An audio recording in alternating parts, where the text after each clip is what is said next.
জিজ্ঞাসা জি আপনি কই যাবেন ভাই? তো আমি যাবো 5 তলায়। তো 5 তলায় কে হয় আপনার? তো জজ সাহেবের বাসায়। তো জজ কে হয়তো ভাই লাগে। তার মানে আপনাকে চিনা না, তো আপনার ভাই লাগে এতদিন কই দেখলাম না, আপনি খাতাটা এন্ট্রি করেন। এই খাতা এন্ট্রি করে ছাড়িয়ে দিচ্ছি। তারপরে অনেক পরকে গ্যামজাম শুরু হতে একটা মহিলা আশা করছে যে জজ সাহেবের বাসা ভাঙাচোরা করছে কি, তখন আমি গেটে তালা মারা বাইরে দাঁড়াচ্ছি। আমাদের এই যে লোকজন যে ওদেরকে বের করে নিয়েছে, কারণ 3 জনের অবস্থাই খারাপ ছিল। আপনার আমাদের ম্যানেজার যে আপনার হচ্ছে যে ওই আগে ছেলেটাকে নিয়ে আসছে নাকি, নিয়ে আসার পরে তারপর ওকে টেনে নিয়ে এসে নিচে রেখে তারপরে বাকিটা হসপিটালে নিয়ে গেছে।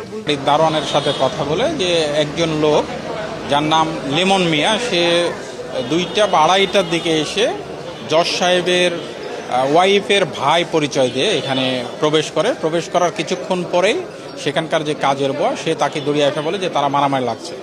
এমত অবস্থায় সে এখানে তালা দিয়ে বাইরে যায় দাঁড়ায়। এরপরে কিছুক্ষণ পরে সে লোকজনকে ডাকলে এসে তাদের উপর থেকে আহত অবস্থায় চিকিৎসার জন্য নিয়ে যায়।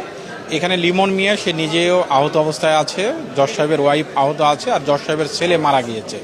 ধারণা করছি আমরা প্রাথমিকভাবে যে এই লোক কোনো না কোনোভাবে তাদের সাথে পরিচিত ছিল এবং পূর্বের কোনো বিষয় নিয়ে তাদের মধ্যে একটি দ্বন্দ্ব ছিল।